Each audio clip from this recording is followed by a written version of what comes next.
Tonight on CTV News, a raging river threatens homes. If the sandbags weren't there, we'd be underwater. Dozens of houses in the Fraser Valley under evacuation alert. It's not the first time extreme weather has put their properties at risk.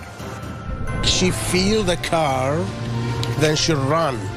She run with her baby. A scary close call on a busy downtown intersection. How an SUV ended up crashing into a restaurant on Hornby. We understand how frustrated people are with these for-profit resale tickets to popular events. Ontario plans to crack down on ticket resales. Will BC adopt similar laws to stop price gouging?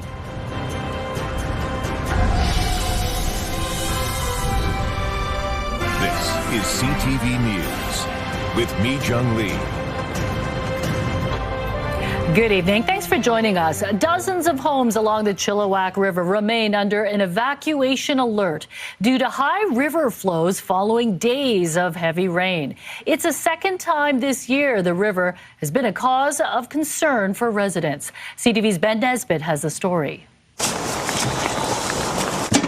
Hoping for the best, but preparing for the worst. These Chilliwack residents doing whatever necessary to protect their home. Our house is protected by sandbags right now. There's a creek that runs through the neighbor's property. That's what would flood us. If the sandbags weren't there, we'd be underwater. The effects of several days of heavy rain clearly visible in Electoral District E. Along the river, crews work to shield the homes that sit just meters away. I think the fact that the Fraser Valley Regional District is out mitigating this risk rather than waiting for an emergency response is huge, and it means a lot to the neighborhood. Rob Unruh's home is under an evacuation alert. It's nothing new to him, but always an unnerving experience. It is an uneasy feeling. I woke up this morning to the water about a foot higher than it was yesterday. Environment Canada says the system that's poured down on much of the south coast throughout the week has passed, but for residents here, they're not quite in the clear yet. Officials are predicting that the water levels in the river will peak Friday night. There's no major concerns just yet, but they do believe they will be slightly higher than the last major rain event back in January. Out of an abundance of caution, we want people to be ready should it warrant to leave at a moment's notice with the important things that they have ready to go. We're going to keep an eye on it. We're going to hang out here, and if it looks like it's getting, 3 or 4 feet from the top of the dike, then we're probably going to pack up our bags and go find some high ground. But there's hope and optimism that the safeguards put in place will be enough to hold off the raging river. Ben Nesbitt, CTV News, Chilliwack. The severe weather on the south coast this week has caused some to question whether this is becoming the norm. Flooding, mudslides, and power outages swept parts of the province, and now data shows many are concerned with this trend. CTV's Craig Krause has that story. Pouring rain, mudslides, and overall chaos this week spurred by an atmospheric river sweeping through parts of BC. There was a rock slide and mudslide. It brought down power lines. It initially affected about 5,000 customers. Power has since been restored for many, although road closures and rainfall warnings remain in parts of BC. But is this the risk people take living on the West Coast? According to new data collected by First On Site, the vast majority of British Columbians are growing concerned with the weather patterns. Its survey found 70% fear severe rains and flooding, 41% fear landslides, while 75% are concerned about climate change-driven catastrophic weather, making it the highest in Canada. Has it gotten worse over time? Certainly, we're seeing a higher volume of damage to people's properties. Disaster expert Jim Manville says it's not just the recent devastating floods in the Fraser Valley causing property damage. I mean, it's water coming in through foundations, it's sump pumps failing, or water coming up through floor drains. Homeowners are urged to look for signs of pooling water around their homes. In the meantime, the province and municipalities have their eyes locked on the Chilliwack River, a body of water that wreaked havoc in recent years. The city of Abbotsford says the Chilliwack is expected to crest Friday evening before returning to seasonal levels over the next few days. We received no measurable precipitation or measurable snowfall at the Vancouver airport. A winter where YVR received only a trace amount of snow, the first in 43 years, resulting in limited snowpack as the south coast inches closer to the warmer months. We have lovely, long, dry summers, and we really have depended very much in Vancouver and many other municipalities on the slow melt of snow coming from the mountains to recharge our reservoirs. Richardson says the current levels are at 75% of normal, just an added concern as British Columbians say goodbye to winter. Craig Krause, CTV News, Vancouver.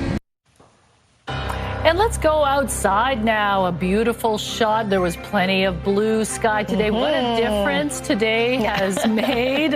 Everyone was outside just enjoying the sunshine, soaking it in after days of rain. Exactly. Perfect start to spring. It started at 7:46 this morning. So yes, all the rainfall warnings have ended across the province. We still have a flood watch in place in orange. That's for the South Coast Basin and the Fraser Valley Basin. Everything else in yellow. High stream flow advisory still in place as we head into the weekend. So speaking of the weekend, this is what we can expect tomorrow. Nice and bright, mostly sunny skies, 9 degrees. And then as we head into Sunday, a slight chance of morning shower or two. Does dry up quite nicely. We'll see some sunny breaks through the afternoon and a high of 9. CTV Weather brought to you by Expedia Cruises. Explore the endless possibilities at one of our 36 BC locations. Learn more at expediacruises.ca. So everybody can dry off tomorrow and enjoy the sunshine. It'll be unsettled as we head into next week. Those details coming up. And today, really warm people outside with no jackets on, just their T-shirts. We saw a high 15 degrees today. Yeah, amazing. All right, thanks, Ed. A close call in downtown Vancouver after a car slammed into a poke restaurant, narrowly missing a mother and her young child. The mom, she is walking in the front of the restaurant. She just with her baby. I see her every day. This was behind her, like 1 foot behind her.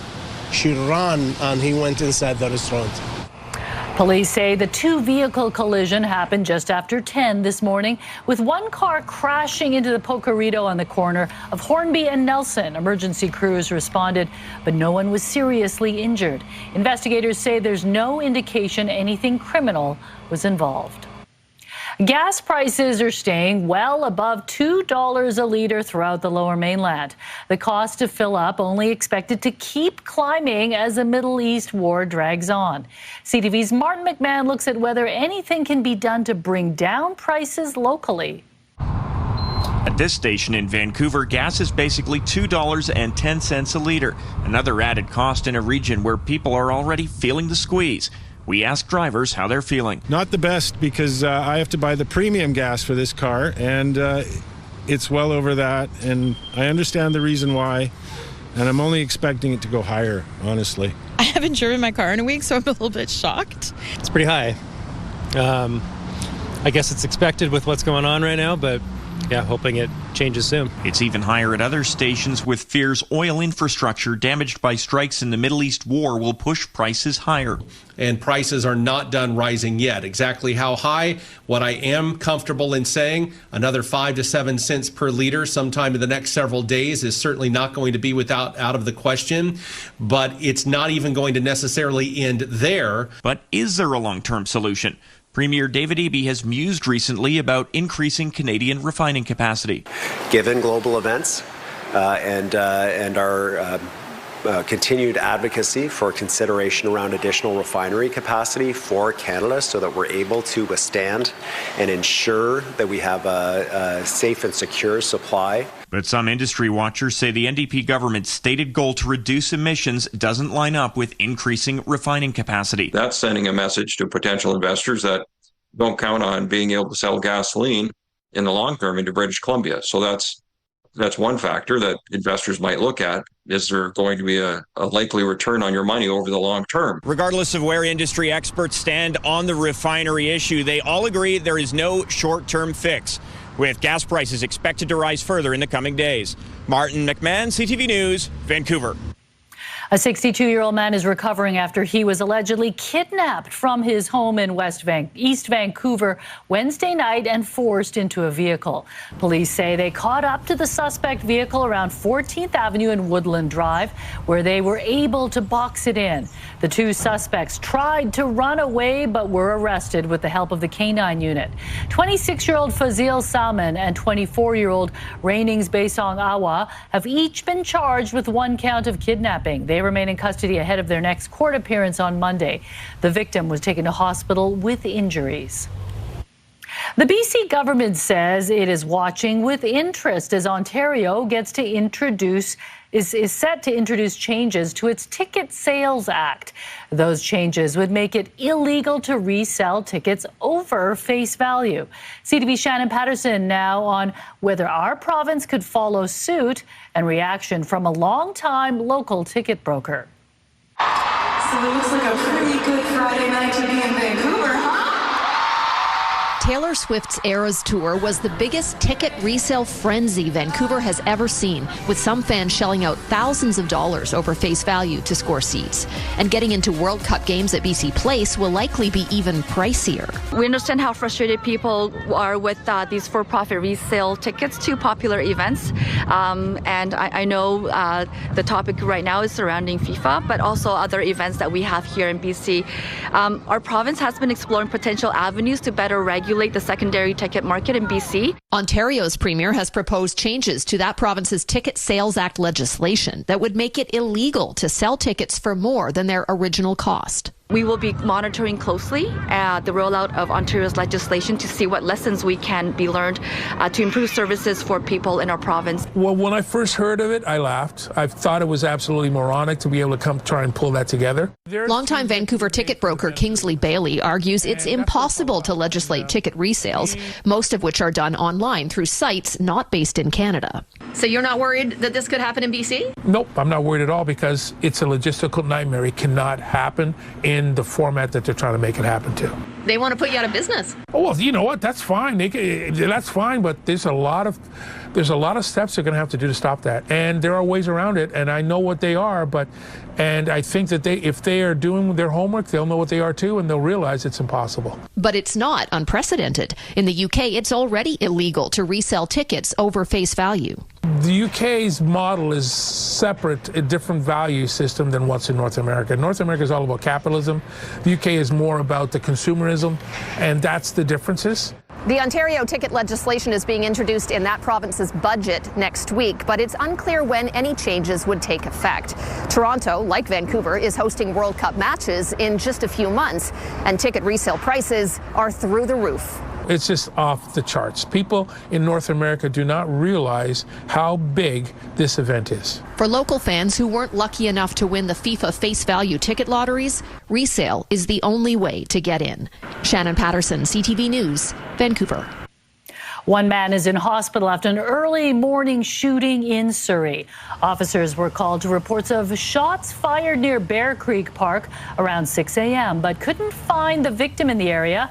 They were soon contacted by hospital staff who say a man with gunshot wounds had shown up at the ER. The victim's injuries are not believed to be life-threatening. Police say the shooting is not connected to extortion and that there is no ongoing risk to the public. A soccer club in Surrey gets a $250,000 government grant for its Cloverdale Sports Centre project. Details ahead. Plus, we were on a manhunt for those individuals. They were wanted for a murder in Calgary, a lucky break for police in BC when they found the suspects stuck in a ditch. When CTV News at 6 continues, stay with us.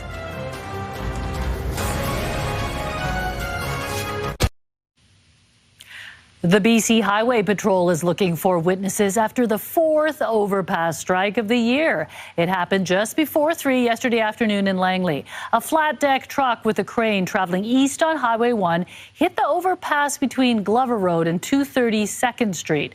Police say the driver did not stay at the scene, but later reached out to them. Calgary police have charged 3 people with a December murder, including a minor. They're now looking for a 4th suspect who is still on the run.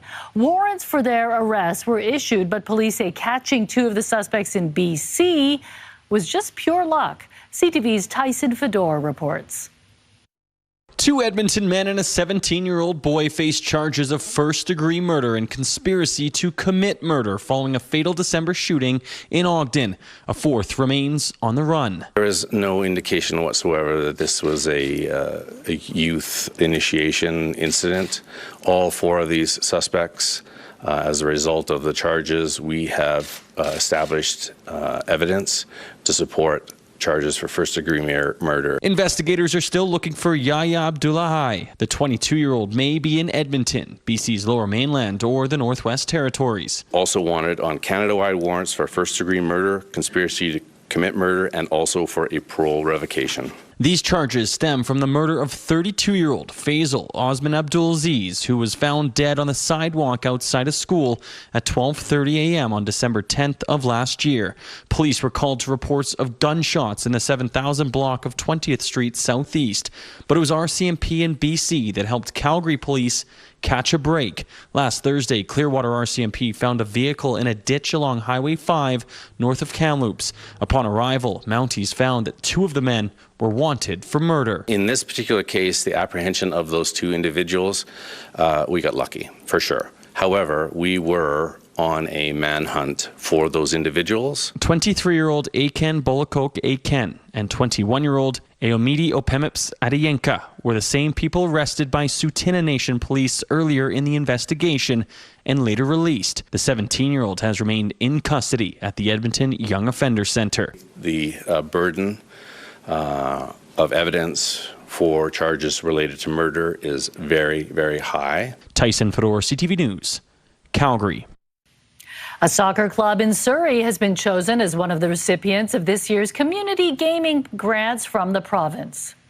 Surrey United Soccer Club is one of the recipients of this year's Capital Project grants. This year, their project, the Cloverdale Sports Centre facility upgrade, will help create more accessible, inclusive space for the club and the surrounding community. The Community Gaming Grants program distributes commercial gambling revenue to nonprofits to help them purchase equipment and upgrade infrastructure. Other recipients this year include a child development center in Fort St. John and a literacy project in the Okanagan. BC Ferry says its 10th Island-class vessel has launched in Romania and is set to begin service early next year. That means it's made its way from being in a dry dock to now being in the water. It still needs to undergo some tests before preparing it for delivery. Island-class vessels are designed to improve passenger comfort, reduce environmental impact, and increase capacity. The vessel, named Casa, meaning otter, will service Campbell River and Quadra Island. Iran ramps up its threats, saying tourist destinations worldwide are not safe. This as the U.S. says it's sending more warships to the region. No force on earth can beat the American sailors or the American military.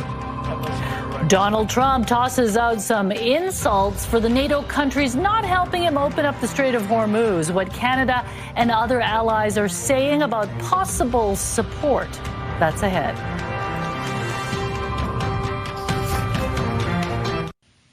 Donald Trump is lashing out at NATO again, calling allies cowards for not participating in American efforts to reopen the Strait of Hormuz. Meanwhile, the status of Iran's new supreme leader remains a mystery. CTV's Judy Trinh has the latest. American warplanes and attack helicopters are striking more Iranian targets in efforts to reopen the Hormuz Strait. The United States is also sending 3 more warships and 2,500 more Marines to the Persian Gulf. No force on earth can beat the American sailors or the American military. But for the first time in this war, a U.S. F-35 stealth fighter, nearly invisible to radar, was struck over Iran and forced to do an emergency landing. Donald Trump continues to complain that allies are not sending military support to the Strait. On Truth Social, Trump said NATO without the U.S. would be a paper tiger. He called them cowards, unwilling to help despite so little risk. We will remember, the president warned.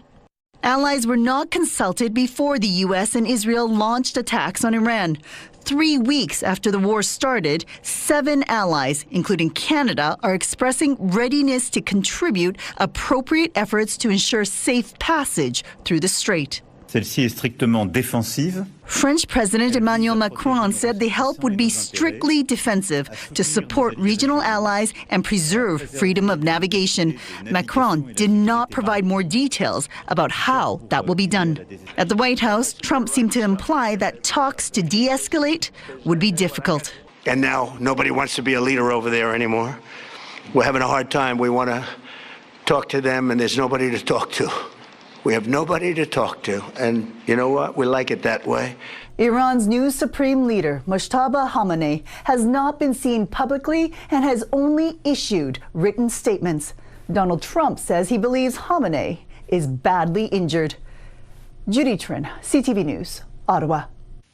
Meanwhile, Iran is warning its enemies around the world tourist destinations and recreational areas may not be safe. Canada's spy agency told CTV News the terrorism threat level from Iran remains unchanged at medium. Although the U.S. and Israel have struck many of Iran's military sites, the country has shown it is still capable of attacks. One security expert says a big concern is the upcoming World Cup in North America, including 7 games, of course, taking place right here in Vancouver. I know already that counterterrorism agencies and those that are working on security for the World Cup have had to factor in the Iran dynamic now. And also Iran is qualified to play. Canada's Tourism Industry Association says they're concerned about any threats that could impact travelers, tourism workers, or destinations, and they are monitoring official Government of Canada advice closely. U.S. officials say Cuba will not be allowed to take delivery of Russian crude as 2 tankers carrying gas and oil are believed to be on their way to Havana. The fuel-starved island has been dealing with blackouts and, in some areas, a lack of running water. Cuba needs imported fuel oil and diesel to generate power and avoid more outages. Gasoline sales have been strictly rationed, and gas has been sold on the black market for $8 a liter, about 6 times its official price. Actor Val Kilmer died a year ago, but with the help of AI, he will be in a new movie. Reaction to that coming up. And we want to go see our dad. We want to go to Lake Louise. Avalanche danger has closed Highway 1 between Golden and Revelstoke, putting spring break travel plans for many in limbo. Coming up on CTV News at 6. Time now for tonight's Skywatch. Cruising northbound on the Arthur Lang Bridge from Sea Island to Vancouver under, what's that? Yep, that's mostly clear blue skies.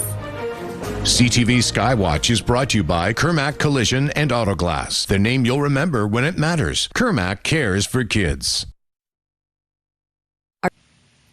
NASA began moving its Artemis II rocket back to the launch pad at Cape Canaveral today, a 6.5-kilometer trek that takes about 12 hours. If all goes to plan, the rocket could blast off as early as April 1st. This is the second rollout of the year for the 11 million-pound rocket. The original launch was delayed after a hydrogen leak was discovered last month. The highly anticipated mission will be the first time people travel to the moon in over half a century. A grade 11 student from the Calgary area is heading to Texas this summer after being selected as Western Canada's representative to an international space school program. Thomas Toombs will join students from more than 20 countries in Houston, where they will spend 2 weeks working with industry experts and planning a simulated mission to Mars. Toombs already holds a student pilot permit and has even contributed to a NASA citizen science project studying Martian clouds. He says one of the biggest benefits will be learning alongside other young space enthusiasts from around the world. Especially being able to go to Houston while connecting with experts like astronauts and engineers, but getting to meet people from so many different countries, getting exposed to new ways and approaches to ideas is going to give me so much more perspective on the world.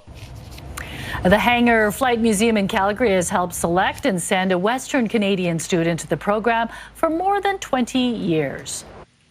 Avalanche warnings in Banff, Kootenay and Yoho National Parks are impacting spring break travel to the Rocky Mountains. While avalanche control teams are working hard to make areas safe, the weather is hampering efforts in some areas. CTV's Alicia Fieldberg reports. Avalanches crashing through the Rocky Mountains and the risk of many more prompted road closures, including the Trans-Canada Highway between Golden and Revelstoke. On one side, a Calgary family had to spend the night and is now taking a different, much longer route to their vacation in Whistler. It's going to be 13 for sure. Hopefully not a lot longer than that. And we want to do that in daylight hours. There's avalanche areas down that way too, so hopefully we can get through there early. On the other side, an Ontario family has to be out of their accommodations, but can't make it to their next destination. We want to go see our dad. We want to go to Lake Louise. If Rogers Pass stays closed, then we might have to end up staying here. Will we be able to find a room? It's impacting March break plans and commercial travel. Parks Canada estimates closing this stretch of the Trans-Canada costs $3 million an hour. But safety is the priority. There's enough going on between the weather and the snowpack that dangerous avalanche conditions will exist. Highway 1 is also closed near Field Friday night, while Highway 93 near Radium and north to Jasper is closed until noon on Saturday. Parks Canada is also warning people to stay out of the backcountry. If you don't feel confident identifying what is or isn't avalanche terrain, then it could be a good time to stay out of the mountains.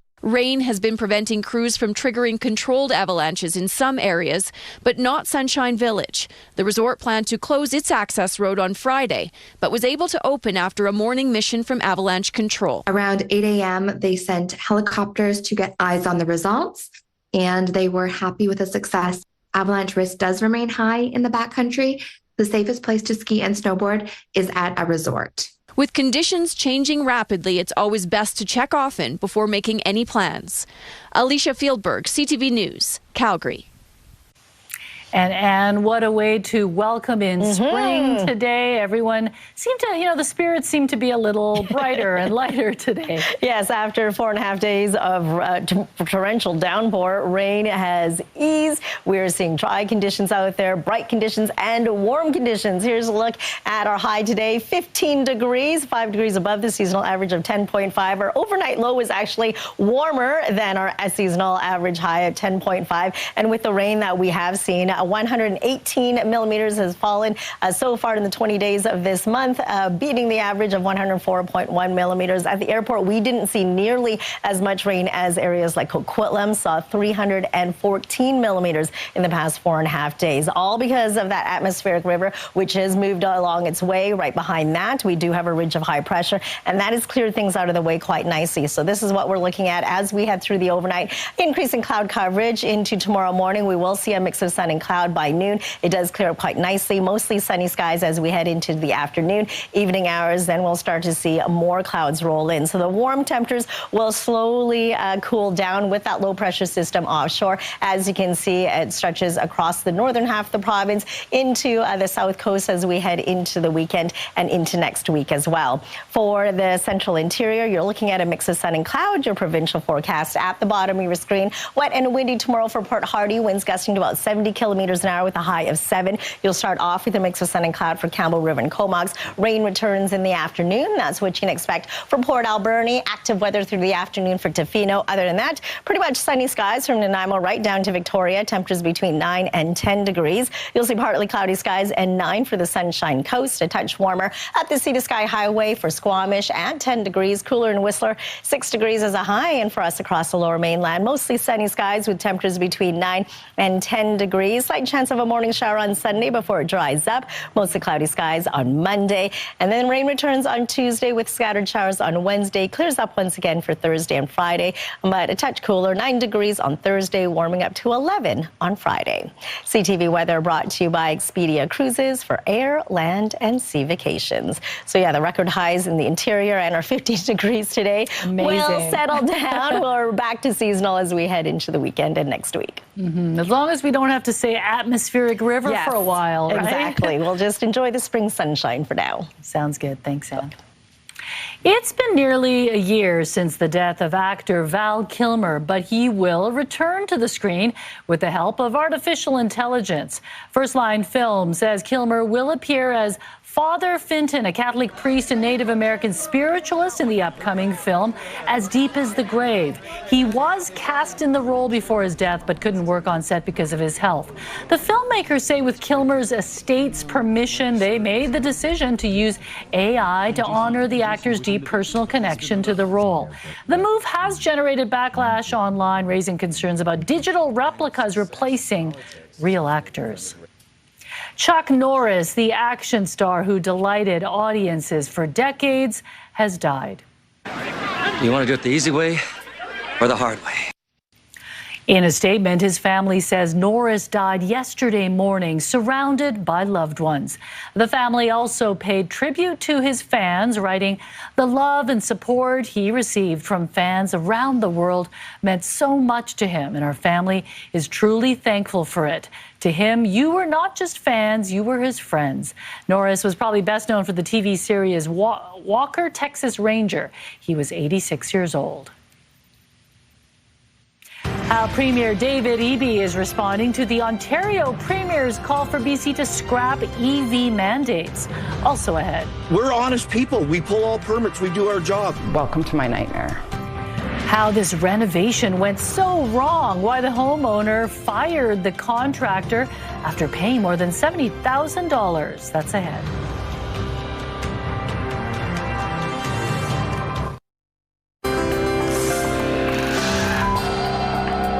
Taking a look at today's markets, the Canadian dollar traded for just under 73 cents to the American dollar. Oil up $2.68, closing the day at 98.23.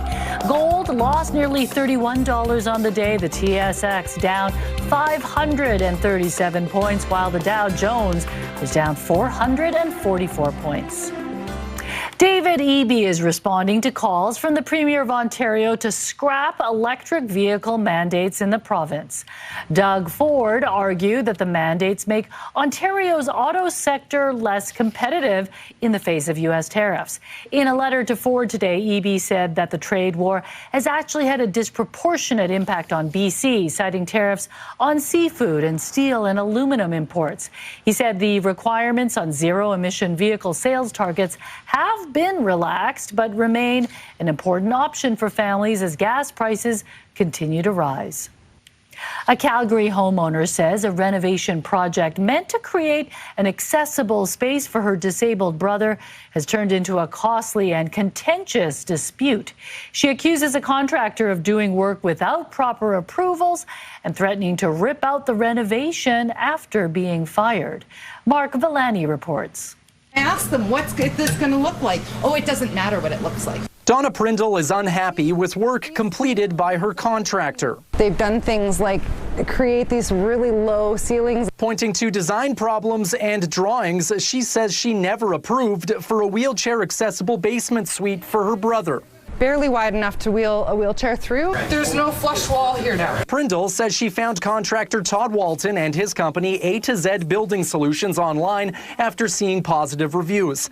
The project included a 2-meter deep wheelchair ramp, but after months of work, her brother still has nowhere to stay. She says little progress was made and fired the contractor. When I asked him to leave the property, I was threatened and told that I was going to have liens put on my house. Speaking to CTV News, Todd Walton denies any wrongdoing. We sent her the third drawing. She approved it, but wanted us to move the pantry. Everything we've done with the city of Calgary's been inspected and passed. Walton showed us drawings he says were approved, but Prindle disputes that and says the situation escalated. And you're about to find out who we are. And I said, are you threatening me? Walton texted Prindle saying the basement was his and that he would rip out the work. Court documents show Prindle was later granted a restraining order. I did not threaten anything after she fired me. Not one thing did I say to her. In the text message, we were talking about money and not paying bills. But she says she did pay. An itemized invoice shows costs climbed to more than $76,000, most of which was paid. Meanwhile, the dispute is raising questions about whether work on the wheelchair ramp began before proper permits were issued. A gas line was also hit during the dig, sparking safety concerns. because there was nothing to prevent anybody from falling into a very deep hole. Excavation started in November, but city records show a building permit wasn't issued until January. A home design specialist says the dig-out left the foundation exposed to frost, creating structural risks. Any work that affects the structural systems of a house requires a building permit. Excavation had occurred prior to even a submission for building permit and should never have occurred. I can dig without the building permit being approved. A City of Calgary investigation into A to Z Building Solutions is now underway. I have significant concerns about the actions of both the business and one of their employees. The safety risks their operations may pose to the general public and other city staff are especially troubling. We're honest people. We pull all permits. We do our job. Welcome to my nightmare. Mark Villani, CTV News, Calgary. Saturday marks World Down Syndrome Day. It's a chance to celebrate a group of people who often don't have their voices heard. And like every year, everyone is encouraged to wear the brightest, boldest, and most colorful socks in support. It's just supposed to start a conversation. So if people ask you about your socks, to start a conversation about Down syndrome, just kind of raise awareness and just showing that, being different is unique and special. The theme of this year is Together Against Loneliness, highlighting how loneliness can be a common and painful experience in the Down syndrome community. A Saturday matinee at the rink on Renfrew, a mighty adventure with Paw Patrol and some Beats burgers and beer. Sounds like the Friday feel-goods are just ahead. Plus, garden surprise. Adam finds out how a Victoria woman's discovery from the past is proving to be so comforting in the present. Next on the Sawatsky Sign-Off. Right now, here's a preview of your morning, Vancouver. Well, when will we see relief at the pumps? Monday on Your Morning Vancouver, we're taking a deeper dive at the high price of oil and the impact it's having on drivers. Also, spring is now in full bloom. We'll tell you how to incorporate seasonal flowers into your table decor and show you some fresh arrangements as the weather warms up. We'll see you in the morning. We're back after the weekend.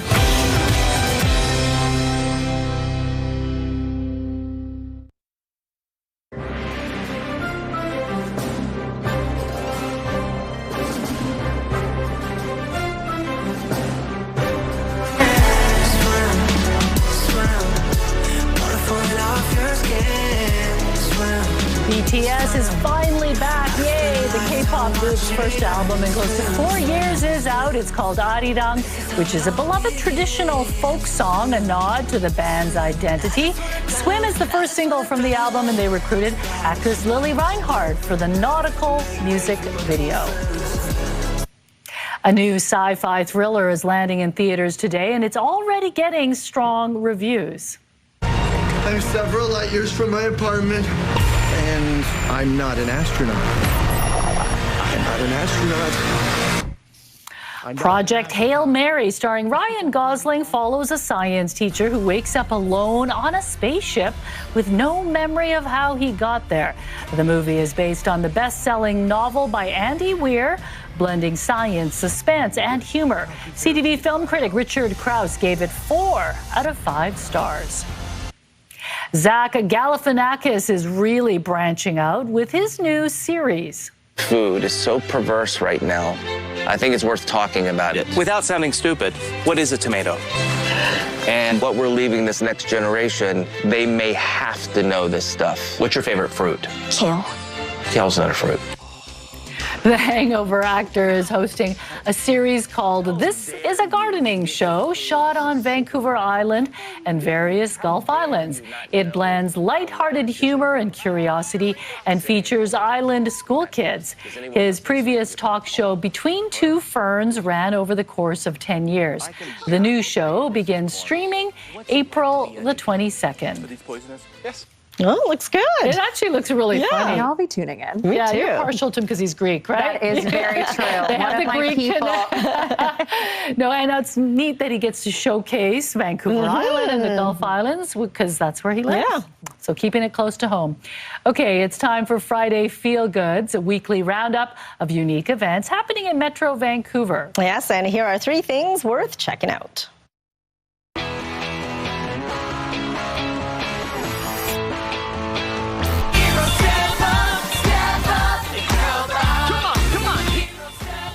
Get ready to party like never before with Paw Patrol live at the Centre in Vancouver. Heroic action, catchy songs, and plenty of interactive fun will have kids and parents cheering and dancing. Enjoy one of 3 shows tomorrow at 10:30 a.m., 2 p.m., and 5:30 with tickets available online. Perfect for a spring break. That actually looks like fun, Yeah. even though my kids are too big for that. All right, on Saturday afternoon, The American on Main will team up with the Savory Sounds to host Beats, Burgers, and Beers. Live DJs and good vibes from 2 p.m. until 7. The event will have a feature burger from Down Low Burgers and a beer special courtesy of 33 Acres Brewing. There'll also be a local community vendors selling sweet treats, jewelry, and friendship bracelet stations, offering a little bit of something for everyone. I haven't been to the American in a long time. Have you guys? Yes, I have. Good I have not food. been. I'm Yes. getting now that I'm back home, I'm getting reintroduced to all the Vancouver staples, which is nice. Definitely go. Yeah, I hear it's changed a lot in the last few years. Okay, great. Nurse, too heavy on with traffic. And the Vancouver Golden Eyes are back in PWHL action at the Pacific Coliseum tomorrow at noon. Bring the family out as the Golden Eyes host the 2-time defending Walter Cup champion Minnesota Frost. And the first 6,000 fans inside will walk away with a bobblehead of Surrey's own Jen Gardner. Would you guys want a bobblehead of yourselves? No, I'm already a bobblehead. I don't need one made. It's fine. But Jen Gardner's bobblehead, that would be a coveted thing to have. A I'll take one of those. Yeah, a fun game for sure. Okay, if you have any events you'd like us to highlight, email your tips to ctvfeelgoods@ctv.ca. Just before we get to the Sawatsky sign-off, Dimitra, what's coming up tonight on the late news? Yeah, lots of new stuff coming up tonight at 11:30. We are tracking a mudslide that blocked I-5 south of Bellingham and a breakthrough in prosthetics. SFU researchers unveil a new limb socket that is lighter, cooler, and far more comfortable to wear. How pressure mapping with AI tech could change the lives of amputees. It's all coming up at 11:30. Wow, sounds fascinating. All right, thank you, Dem. A gardener was surprised when something unusual popped up in the soil. The tiny object likely wouldn't mean much to most people, but for one woman in Victoria, it meant the world. Adam explains in tonight's Encore Sawatsky sign-off.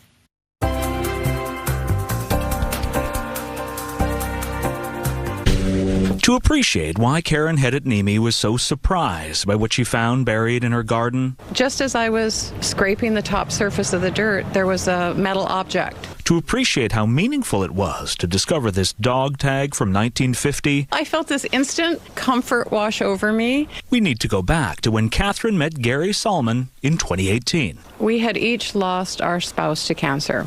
After connecting during an online grief class, they formed a friendship while hiking the Camino Trail in Spain that led to a long-distance romance between New Jersey and BC. Wanting to not only move forward, but recapture some of the joy of everyday living. Eventually, they married, and Gary moved to Canada along with his dog Muffin, who loved to have breakfast with Karen in the garden. And Muffin would sit at my feet and wait to lick the yogurt bowl. I mean, how could I say no?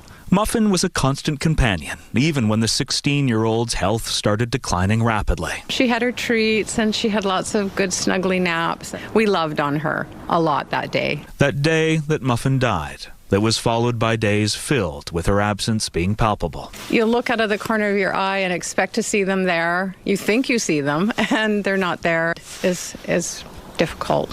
As Karen reflects on her relationship with Muffin, she allows herself to feel all her feelings, including gratitude. That this pet filled our life with love. Which brings us back to that discovery in the dirt. If I had found that tag next year, it probably wouldn't have touched my heart the way that it did that morning. Despite spending countless hours working with Muffin in this garden over the past years, Karen found a tag belonging to a previous owner's long-deceased dog just days after her own pet had passed. It was whimsical. It brought a little bit of joy. And while it could be a coincidence, or maybe a message from Muffin, Karen says it's definitely a reminder that if we keep our hearts open, finding love and life after loss is possible.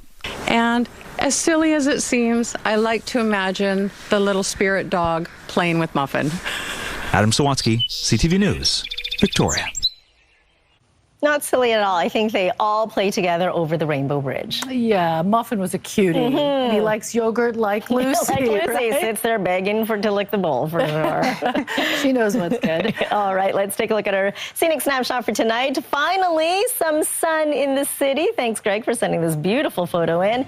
And we want to see your scenic snapshot as well. So email us at scenicsnapshot@ctv.ca. Yeah, but a gorgeous day today. Looking forward to more sun tomorrow, right, Anne? All right, thanks for joining us. Dimitra will be here tonight at 11:30.